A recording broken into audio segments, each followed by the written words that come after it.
Assalamualaikum warahmatullahi wabarakatuh. Izin memperkenalkan diri, nama saya Raden Muhammad Firzatullah, peserta pelatihan dasar CPNS Kemenhub Angkatan 37. Pada kesempatan ini, saya akan menjelaskan kembali materi yang telah disampaikan oleh Ibu Bandiah SPD MSI pada hari Senin 11 Juni 2022. Materi yang dibagikan diantaranya wawasan kebangsaan dan nilai-nilai dasar bela negara, analisis isu kontemporer, serta kesiapsiagaan bela negara. Sebelum kita melanjutkan pembahasan lebih lanjut, alangkah baiknya bila kita mengetahui terlebih dahulu bahwa negara Indonesia berasal dari bahasa Yunani, yaitu Indus yang merujuk pada Sungai Indus di India dan Nessos yang berarti pulau. Indonesia terdiri dari 1128 suku, yang mana suku tersebut mendiami 17.504 pulau dengan total luas 1.992.570 km persegi. Begitu banyak suku, agama, dan ras yang ada di Indonesia. Namun kita semua dapat bersatu karena adanya Pancasila sebagai dasar negara Bhinneka Tunggal Ika. Berbeda-beda namun satu jua. Namun faktanya tidak sedikit oknum baik pribadi maupun organisasi yang hendak memecah persatuan dan kesatuan bangsa. Maka dari itu kita harus meningkatkan pengetahuan dengan mempelajari wawasan kebangsaan. Tujuan mempelajari wawasan kebangsaan adalah sebagai ASN, kita dapat berperan menjaga kerukunan dan persatuan kesatuan bangsa dengan cara menghormati simbol-simbol negara serta menaati peraturan-peraturan yang sudah ada di perundang-undangan. Sebagai seorang ASN pula, jangan mudah terprovokasi dengan berita bohong, bahkan sampai menyebarkan berita yang tidak tahu sumber dan kebenarannya. Karena pada akhirnya hanya akan menimbulkan kepanikan di lingkungan masyarakat. Adapun wawasan kebangsaan, menurut Profesor Muladi, Gubernur Lemhanas RI, yakni cara pandang bangsa Indonesia mengenai diri dan lingkungannya, mengutamakan kesatuan dan persatuan wilayah dalam penyelenggaraan kehidupan bermasyarakat, berbangsa, dan bernegara. Sebagai warga Indonesia, sudah sepatutnya tugas kita menjaga persatuan dan kesatuan bangsa dengan tidak membedakan suku, agama, dan ras, serta tidak mendiskriminasikan satu golongan. Kita jadikan Pancasila sebagai filter untuk menyaring hal-hal negatif yang dapat membuat bangsa Indonesia terpecah belah.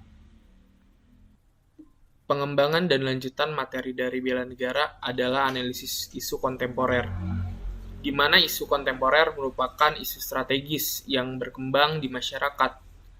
Adapun contoh dari isu kontemporer, diantaranya korupsi, narkoba, terorisme, radikalisme, money laundry, proxy war, cybercrime, hate speech, dan juga hoax.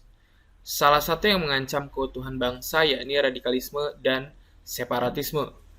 Lebih lanjut saya akan membahas terkait dengan separatisme dan juga radikalisme.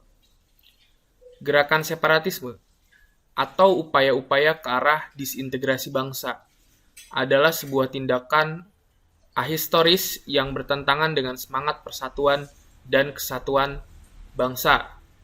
Adapun contoh gerakan separatisme diantaranya Gerakan Aceh Merdeka dan juga Republik Maluku Serikat di Maluku ataupun Gerakan Papua Merdeka.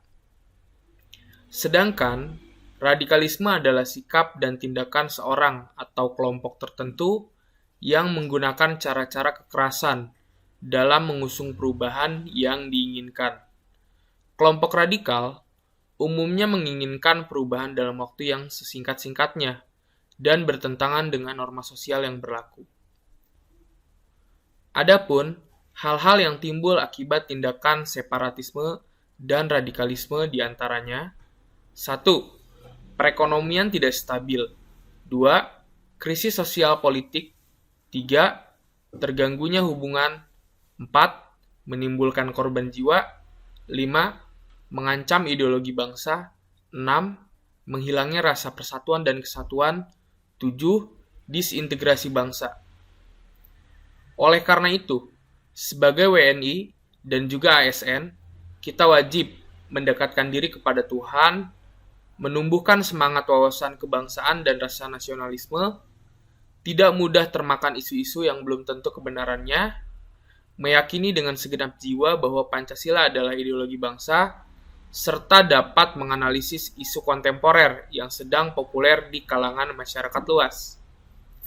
Maka, untuk menganalisis isu kontemporer tersebut, beberapa teknis analisis diantaranya teknik tepisan isu, teknik analisis isu, serta analisis kesenjangan, contohnya seperti fishbone ataupun SWOT. Salah satu upaya untuk menghadapi isu kontemporer dengan menambah wawasan terkait bela negara. Bela negara adalah perwujudan rasa cinta kepada tanah air yang ditandai dengan rasa ikhlas dan rela berkorban untuk NKRI. Di mana kesiapsiagaan bela negara dapat diwujudkan dengan 1. Cinta pada tanah air. 2. Sadar akan berbangsa dan bernegara. 3. Setia kepada Pancasila sebagai ideologi negara. 4. Rela berkorban untuk bangsa dan negara. 5. Kemampuan awal bela negara.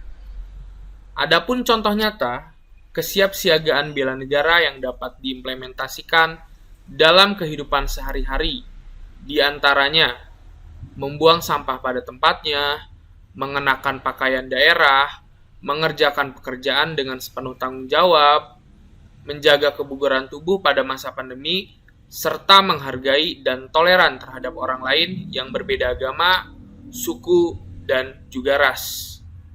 Diharapkan, setelah memahami mendalam terkait dengan materi-materi yang telah dipaparkan, kita dapat mewujudkan kesiapsiagaan bela negara untuk menjaga keutuhan NKRI.